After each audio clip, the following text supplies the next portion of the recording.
मुझे अभी फील हुआ जस्ट। ओके आगे देखते हैं, चलो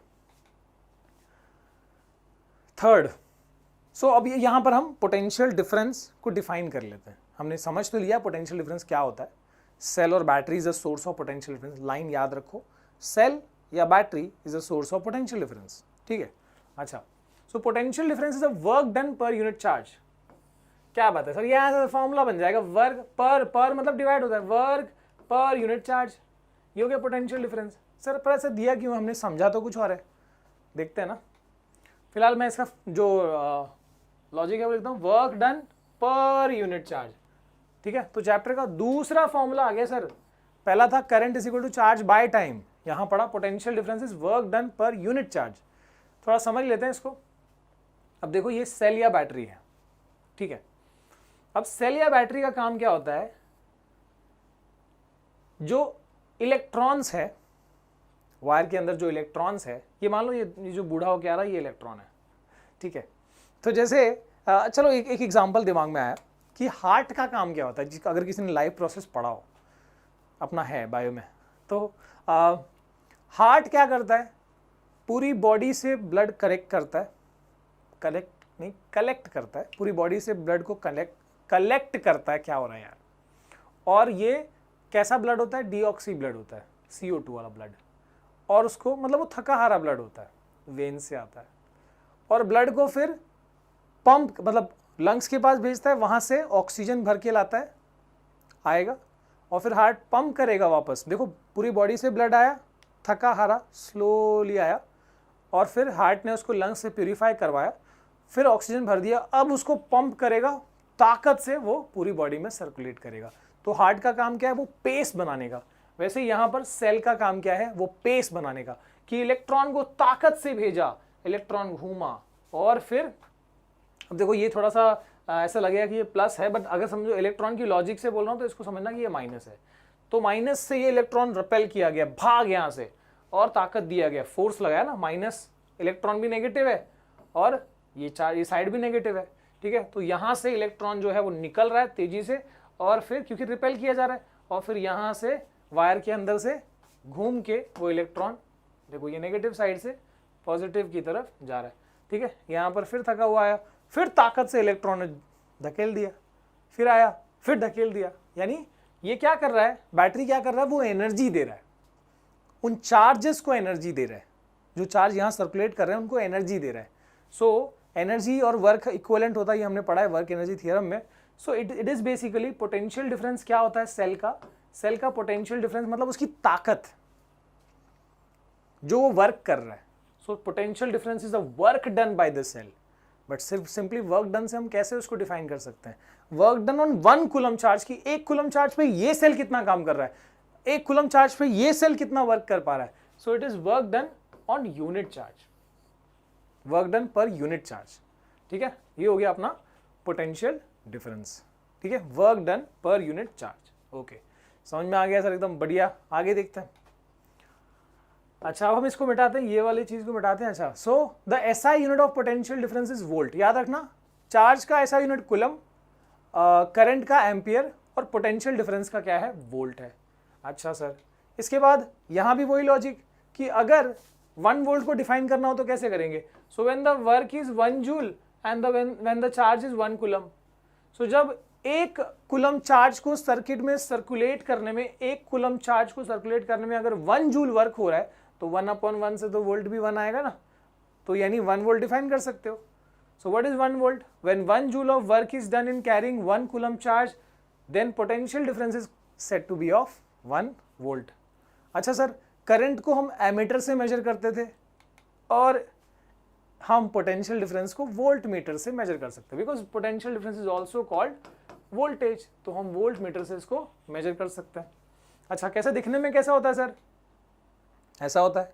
सर्किट सिंबल क्या है सर, ये है ना, बस एमीटर में ए था, यहाँ वी है, इधर भी प्लस माइनस है, ठीक है। बट थोड़ा फर्क है, क्या फर्क है सर, ये फर्क है। Voltmeter is always connected in parallel, ammeter हमेशा सीरीज में कनेक्ट होता था, वोल्ट मीटर हमेशा पैरेलल में कनेक्ट होता है। चलो अच्छी बात है, वोल्ट मीटर पैरेलल में कनेक्ट होता है। तो अगर क्या होगा, अगर हम वोल्ट मीटर को सीरीज में कनेक्ट करते हैं, ठीक है, पैरेलल मतलब कैसा होगा, कि मान लो ये अपना बल्ब है, ये अपना सेल है, तो वोल्ट मीटर जिस भी मतलब ये कितना इसके अक्रॉस में कितना पोटेंशियल डिफरेंस है ये मेजर करना है, तो हम क्या करेंगे, हम ऐसे लगा देंगे voltmeter. Potential difference measure करने का मतलब क्या होता है कि ये पर्टिकुलर बल्ब इसके अक्रॉस में चार्ज को यहाँ से यहाँ सेंड करने में, चार्ज को इसके अक्रॉस में पार करने में कितना वर्क किया जा रहा है, work done per unit charge across this to cross this component. तो वोल्ट मीटर ऐसे लगाएंगे। सर प्लस के सामने क्या रखेगा, प्लस के सामने प्लस, माइनस सामने माइनस, ये तो अपने पढ़ा है। तो ऐसे लगाते हैं। कभी भी वोल्ट मीटर को सीरीज में नहीं लगाते। क्यों नहीं लगाते मैं बताऊंगा, वही हम पढ़ रहे हैं यहाँ पर, ठीक है। ये नहीं किया जाता, दिस इज करेक्ट। अच्छा सर एक और बात, मान लो कि अपने पास बल्ब है, बिल्कुल है, 2 बल्ब लगा दिए, मान लो 3 बल्ब लगा दिए, और यहाँ पर सेल लगा हुआ है। अब जानना है कि what is the potential difference across this bulb, इस बल्ब के अक्रॉस में पोटेंशियल डिफरेंस कितना है, तो हमने ऐसे लगा दिया वोल्ट मीटर इसके अक्रॉस में। तो पता लग जाएगा कि हाँ इसको क्रॉस कराने में, 1 कूलम चार्ज को इसको पार कराने में कितना वर्क होता है, कितना वर्क लगता है, ठीक है, वो इसका पोटेंशियल डिफरेंस हो जाएगा। इसका पोटेंशियल डिफरेंस इसके अक्रॉस का कितना है, कितना ये यूज कर रहा है, सो हम यहाँ लगा देंगे। जिस भी डिवाइस का करना है उसके अक्रॉस में लगा दो, तो पता लगेगा कि उसको, उस डिवाइस को पार करने में 1 कूलम चार्ज को कितना एफर्ट लगाया जा रहा है, कितना वर्क वहाँ पर अप्लाई किया जा रहा है, ठीक है। अच्छा सर पॉइंट पे आते हैं। पोटेंशियल डिफरेंस में क्यों मेजर करते हैं वोल्ट मीटर से, जो हमेशा पैरेलल में लगाते हैं, सीरीज में क्यों नहीं लगाते। What if voltmeter is connected in series, तो इसका भी वही है कि again this is not going to hit in that directly, आपके एग्जाम का नहीं है, बट थोड़ा सा समझ लो, कुछ एक्स्ट्रा पॉइंट है, नहीं भी आया तो भी कोई दिक्कत नहीं, बट देख लो क्या है, बता दे रहा हूँ। A voltmeter is used to measure potential difference, बात तो सही है, across 2 points okay in the circuit. मतलब वोल्ट मीटर जो है वो पोटेंशियल डिफरेंस नापने के काम में आता है, बात तो सही है okay. Volt meter is always connected in parallel across the circuit, ठीक है। तो यानी अक्रॉस द एलिमेंट, जो भी हम, जैसे यहाँ बल्ब इज एलिमेंट, बल्ब के अक्रॉस में हम पैरेलल में लगा रहे हैं, so that it is inclusion in the circuit has, so that it's inclusion in the circuit has negligible effect on total resistance, ठीक है। तो पैरेलल में इसे लगाते हैं कि उसको लगाने से सर्किट का टोटल रेजिस्टेंस बदल नहीं रहा, ठीक है, वो हमने वैसा लगाया हुआ है okay. And then and has negligible effect on the total resistance and the current flowing in the circuit, ना ही रेजिस्टेंस पे फर्क पड़ता है सर्किट के, ना ही करंट पे फर्क पड़ रहा है। A voltmeter has high resistance, ammeter का रेजिस्टेंस लो होता था, रेजिस्टेंस क्या होता है सर हमको नहीं पता, आगे आएगा अभी, ठीक है। सो पहले क्यों बता रहे हो सर, ये वैसे भी नहीं आने वाला exam, don't worry for that, ठीक है, बस आइडिया दे रहा हूँ ताकि जो बच्चे इसको कनेक्ट करना चाहते हैं कर सकें ओके। अब देखो यहाँ पर एक्चुअल लाइन आई है, the volt meter has high resistance, volt meter का रेजिस्टेंस हाई है, if connected in series it will increase the resistance of the circuit and reduce the current in the circuit. बस इतना याद रखो आप, आपके लिए इतनी लाइन काफी है कि वोल्ट मीटर का रेजिस्टेंस, ये सब भूल जाओ, डोंट गो थ्रू दिस।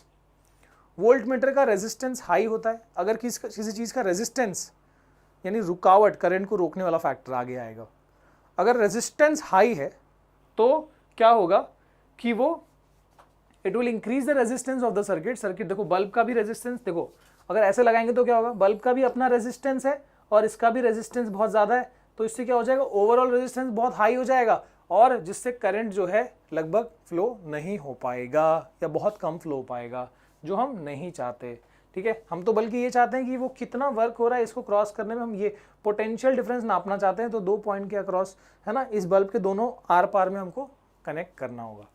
तो याद रखना एमीटर हमेशा सीरीज में लगता है, वोल्ट मीटर हमेशा पैरेलल में। ओके सर आगे देखते हैं। अब यहां पर एक और फैक्टर आ गया, करंट डिपेंड्स ऑन, करंट किस पे डिपेंड करता है, करंट डिपेंड्स ऑन, चलो थोड़ा समझते हैं।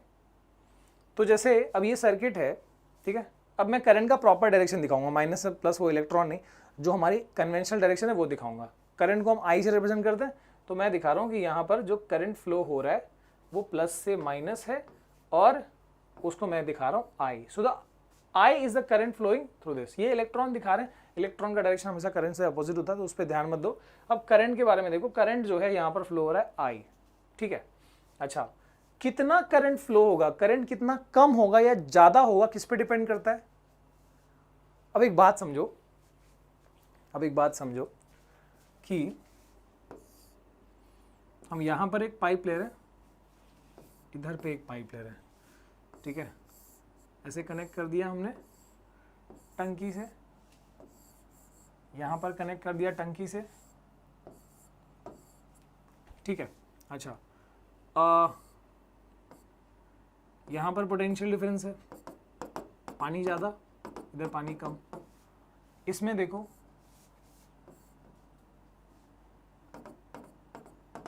पानी ज़्यादा पानी कम। अब दोनों में क्या होगा, मान लो ये ट्यूब ए है, this is tube B, here also this is tube A tube B, दोनों में क्या होगा, ट्यूब ए से ट्यूब बी में पानी फ्लो करेगा हाई से लो में, बट पानी की स्पीड जो है, पानी की स्पीड ज़्यादा कब होगी, मतलब ज़्यादा तेजी से कब फ्लो करेगा, व्हेन द, देखो यहाँ पर डिफरेंस देखो, पोटेंशियल का डिफरेंस देख लो, एक मिनट,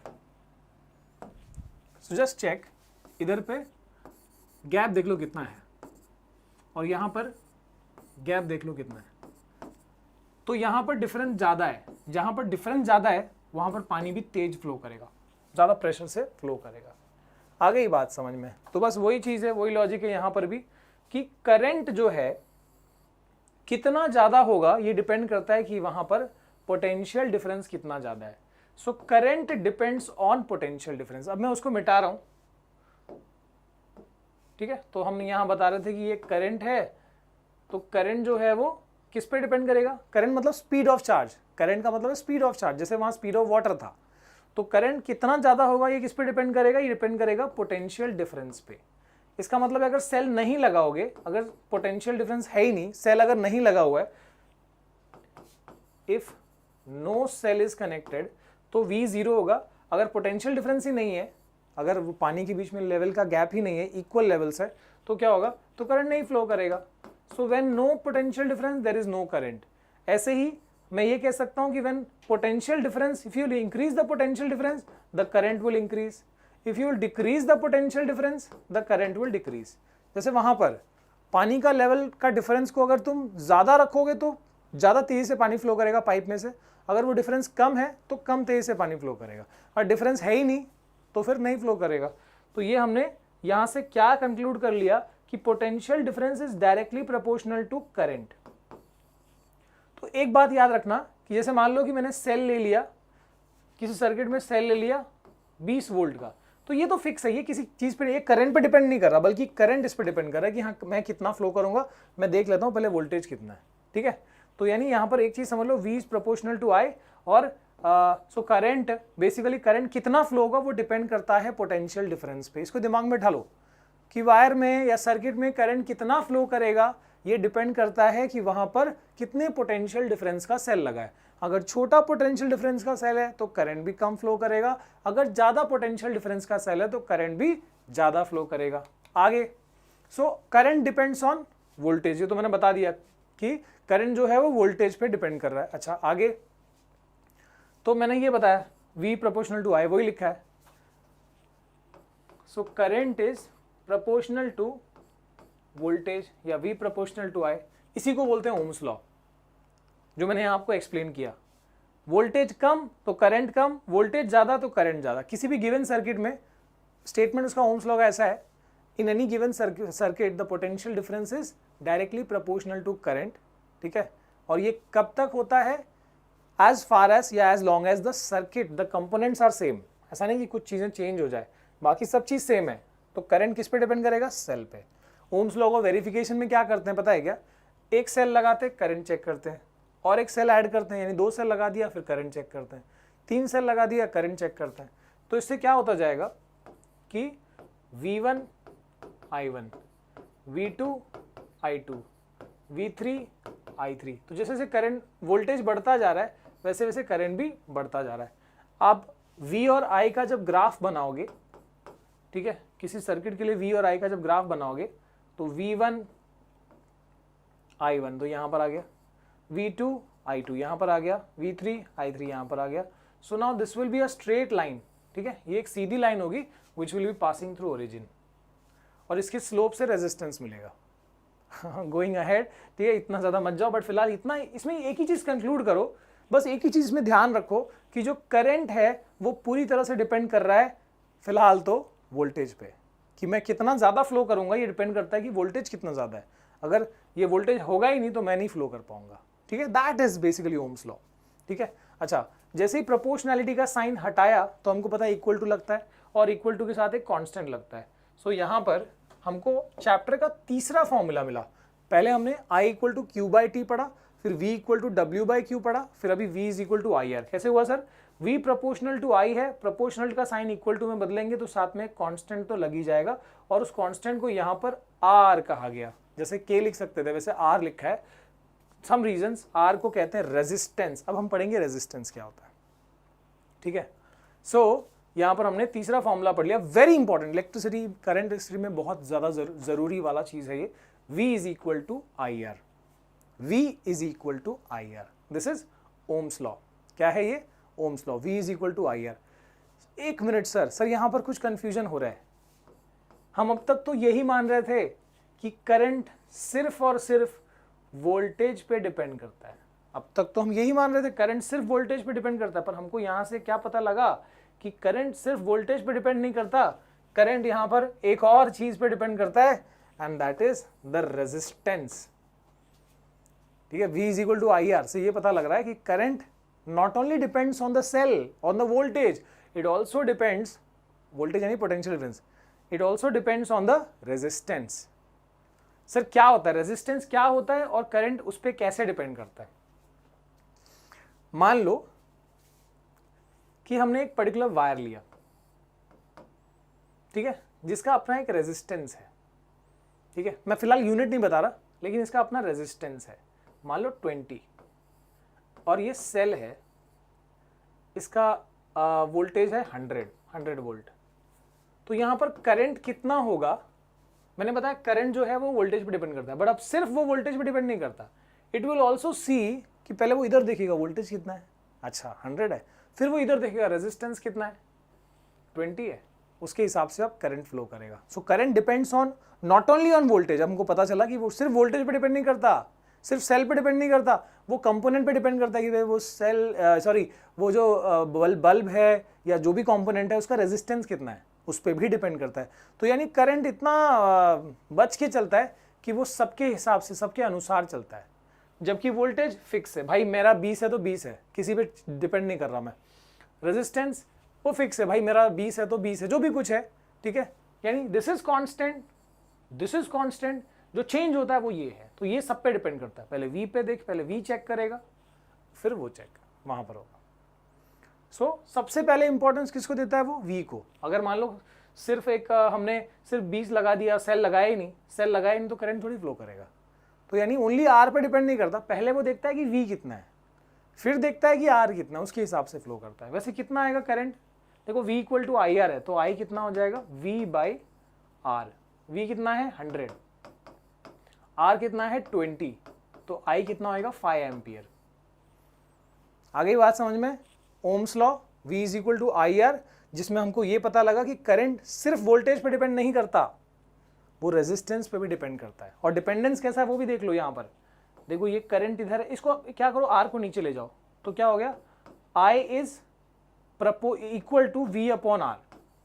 अगर I is equal to V upon R है तो इससे दो बहुत अहम चीजें पता चली कि देखो ये दोनों न्यूमरेटर में है, तो इससे पता लगता है कि I is proportional to V and I is inversely proportional to R, क्योंकि R डिनोमिनेटर में है। तो आप बोल सकते हो कि I directly proportional to V का मतलब क्या हुआ कि वोल्टेज ज्यादा करंट ज्यादा, वोल्टेज कम करंट कम। डायरेक्टली का मतलब ये होता है। ठीक है, वो हमने सीखा भी, वोल्टेज ज्यादा रहे, पोटेंशियल डिफरेंस ज्यादा रहेगा तो करंट ज्यादा होगा, ये कम हो जाएगा तो करंट भी कम होगा। देखो यहाँ पर। और इनवर्सली का मतलब क्या होता है कि वो जो कंडक्टर है या वो जो कंपोनेंट है उसका रेजिस्टेंस अगर ज्यादा होगा तो करंट कम हो जाएगा। तो यानी रेजिस्टेंस करंट को अपोज करने वाला फैक्टर है। रेजिस्टेंस ज्यादा हुआ करंट कम हो जाएगा, रेजिस्टेंस कम हुआ करंट ज्यादा हो जाएगा। आया समझ में? तो यानी current depends on two factors. यहां से पता चल रहा है करंट दो बातों पे डिपेंड करता है, V और R पे। ठीक है, V पे कैसे डिपेंडेंस है? डायरेक्टली प्रोपोर्शनल, वोल्टेज ज्यादा करंट ज्यादा, वोल्टेज कम करंट कम। और R पे कैसा डिपेंडेंस है? इनवर्सली प्रोपोर्शनल, रेजिस्टेंस ज्यादा करंट कम, रेजिस्टेंस कम करंट ज्यादा। वोल्टेज किसकी एबिलिटी है? सोर्स। पोटेंशियल डिफरेंस जो है वो किसकी एबिलिटी है? जो सेल या बैटरी है। रेजिस्टेंस किसकी एबिलिटी है? जो कंडक्टर है उसकी खूबी है। करंट उन दोनों के अनुसार फ्लो करता है। ये जो मैंने यहाँ बताया ना, ये इलेक्ट्रिसिटी चैप्टर की जान है। जैसे हमारी शरीर में जो इंपॉर्टेंट चीज़ें, जैसे ब्रेन हो गया, हार्ट हो गया, ऐसा एक बहुत इंपॉर्टेंट पार्ट है ये ओम्स लॉ, ये फॉर्मूला, ये कंसेप्ट जो मैंने आपको बताया। सो प्लीज़ इसको ध्यान से समझो। अगर यहाँ पर दिक्कत होगी तो आप अलग से भी इसका वीडियो बना हुआ है, वो आप ज़रूर चेक करना। What is potential difference, edu मंत्र डाल के, ठीक है, यूट्यूब पे। ओके, आगे बढ़ते हैं। सो यहाँ पर हाँ, थोड़ा सा एक पिक्चराइजेशन बताया, मैं इसको मिटा दूँ पहले। हाँ देखो आप यहाँ पर कि मैंने इसको थोड़ा समझाने की कोशिश की। ये अपना रेजिस्टेंस बाबू है। सो दिस इज रेजिस्टेंस, ये अपना पोटेंशियल डिफरेंस है, और ये क्या है? ये अपना करंट है। तो पोटेंशियल डिफरेंस क्या करता है? पोटेंशियल डिफरेंस, ये सेल क्या करता है? ये करंट को पुश करता है कि भाई तू जा, फ्लो कर, मैं हूं तेरे साथ, मैं ढकेल रहा हूं, तू जा, ठीक है। तो देखो पोटेंशियल डिफरेंस क्या कर रहा है? करंट को पुश कर रहा है, आगे ढकेल रहा है। जबकि रेजिस्टेंस जो ये कंपोनेंट होगा, उसका रेजिस्टेंस क्या करता है?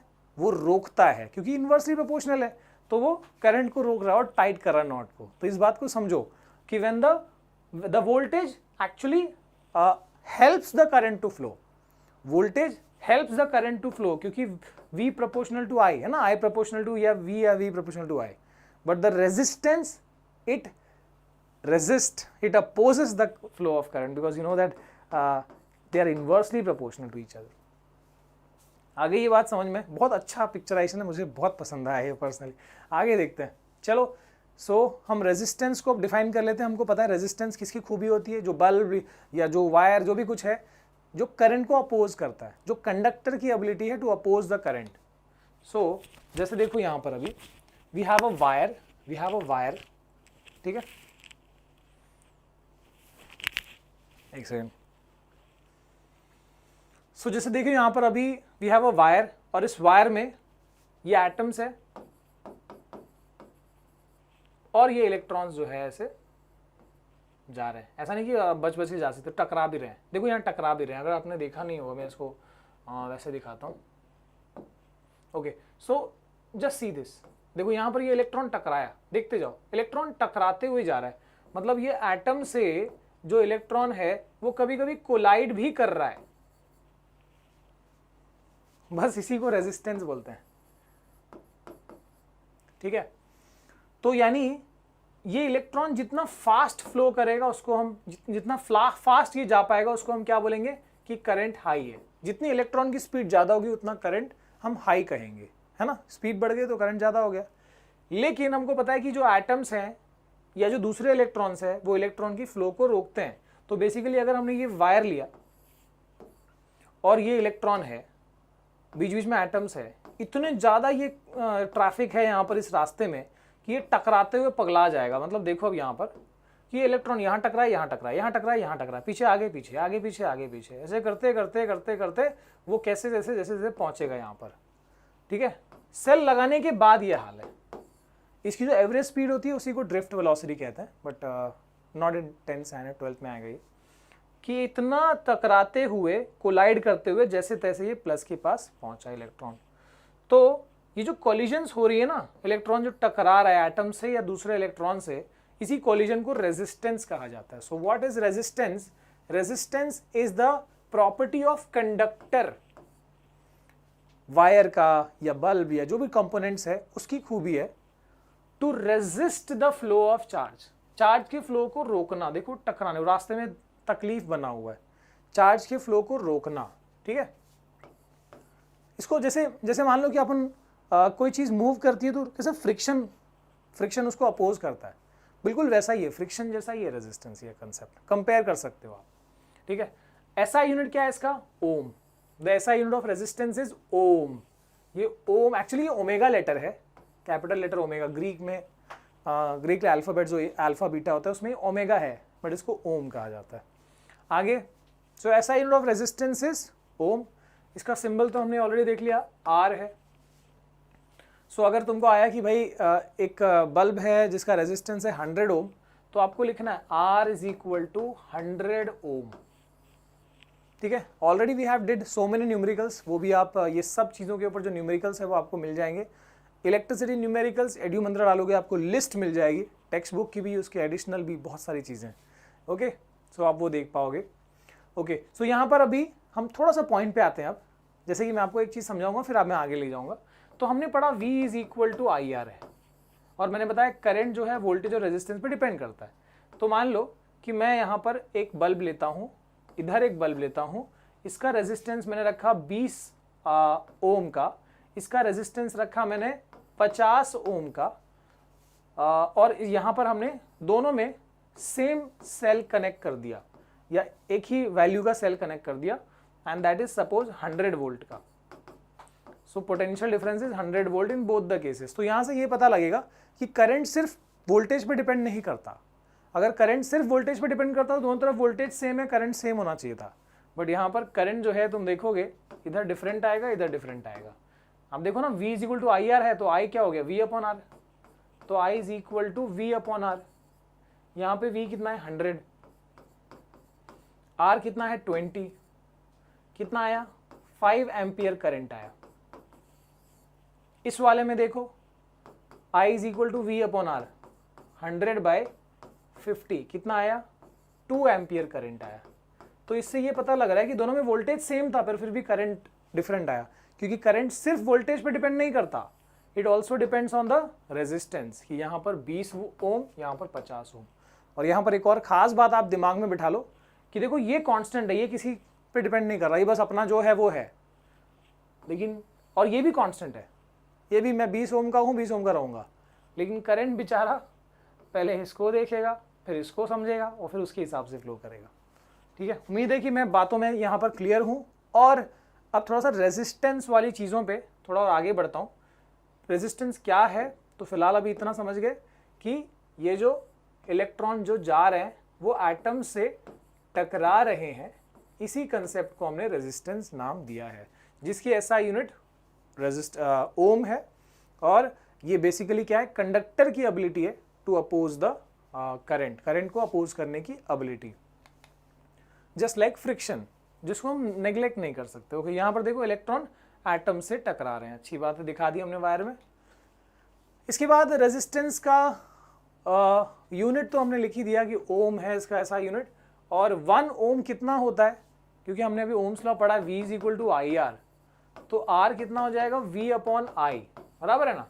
तो वोल्टेज अगर 1 वोल्ट है और करंट अगर 1 एम्पियर है, तो रेजिस्टेंस कितना आएगा 1 ओम का। बस वही है कि 1 ohm is a resistance when 1 volt of potential difference is connected to a circuit and it flows 1 ampere of current। जब 1 वोल्ट का पोटेंशियल डिफरेंस लगा के और सर्किट में 1 एम्पियर का करंट प्रोड्यूस हो रहा है, तो पोटेंशियल तो रेजिस्टेंस कितना हुआ 1 ओम का हुआ। अच्छा, रेजिस्टेंस आपने देखा होगा इस तरह का जो कंपोनेंट्स है वो लगा होता है सर्किट बोर्ड्स में, ठीक है। तो ये रेजिस्टेंस है, और इस पर ये कलर बैंड्स क्यों होते हैं सर, वो वैल्यूज़ बताते हैं उसकी, ठीक है। तो वो कलर कोडिंग है, उसको देख के उसकी वैल्यू कैसे बताई जा सकती है ये हम 12th में पढ़ेंगे। ओके, इसके बाद रेजिस्टेंस का SI यूनिट तो हमने देखा, ये इसका सर्किट सिंबल है। रेजिस्टेंस को सर्किट में ऐसे दिखाते हैं, है ना, रुकावट जैसा टाइप का दिख रहा है, वो खड़दुड़ी जैसे रोड में रम्बलर कैसा होता है, तो वैसे यहाँ पर रेजिस्टेंस का सर्किट सिंबल है। यानी अगर कहीं सर्किट में आपको रेजिस्टेंस दिखाना है सेल के साथ, तो मान लो मैंने ऐसे दिखा दिया, ठीक है। आगे, अच्छा, रेजिस्टेंस को मेजर करते हैं, सॉरी वो तो हम यहाँ पर नहीं, आगे दिखाऊंगा। ऐसा भी कंपोनेंट्स यूज करते हैं, this is called rheostat. Rheostat क्या है, this acts as a variable resistance. Variable resistance का मतलब क्या होता है कि वेरिएबल से समझ में आ रहा है, वैरी करने वाला रेजिस्टेंस। मतलब कि जैसे इसका रेजिस्टेंस फिक्स है कि हाँ भाई मान लो ये 100 ओम का है, so this is fixed, not going to change, आप बदल नहीं सकते उसको कुछ घुमा फिरा के।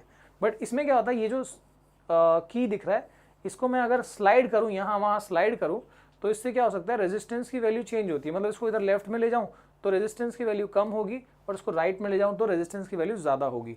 तो बेसिकली ये रेजिस्टेंस ही है जिसकी वैल्यू एडजस्ट की जा सकती है, hence this is called variable resistance. वैसे ये डिवाइस को रियोस्टैट कहते हैं।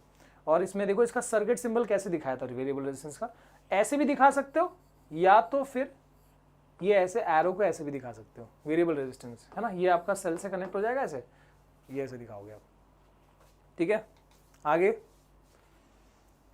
ओम मीटर। ओम मीटर क्या है?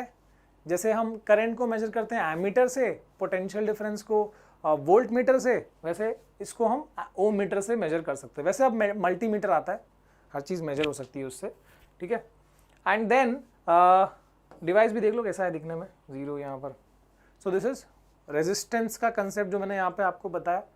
आगे थोड़ा सा हम रेजिस्टेंस ऑफ कंडक्टर देख लेते हैं। रेजिस्टेंस ऑफ कंडक्टर यानी कि कोई भी एक वायर है हमारे पास, कोई भी एक कंडक्टर है, तो उसकी रेजिस्टेंस जो भी आती है, जैसे 100 आ गई, एक वायर की रेजिस्टेंस है 100 ओम, तो वो कैसे 100 ओम बना है? कुछ तो होगा, किसी चीज़ पे तो डिपेंड करता होगा, तो वही देखेंगे हम। तो जैसे मान लो ये वायर है, ठीक है। अच्छा, ये वायर में रेजिस्टेंस क्या है वो तो हमको पता है कि इलेक्ट्रॉन जो है एटम से टकराते हैं, उसी कंसेप्ट को हम रेजिस्टेंस कहते हैं। अच्छा, इसको ना आप थोड़ा सा इसको समझाने के लिए आप अभी एक अलग वे में समझो कि रेजिस्टेंस का मतलब समझो कि ट्रैफिक है।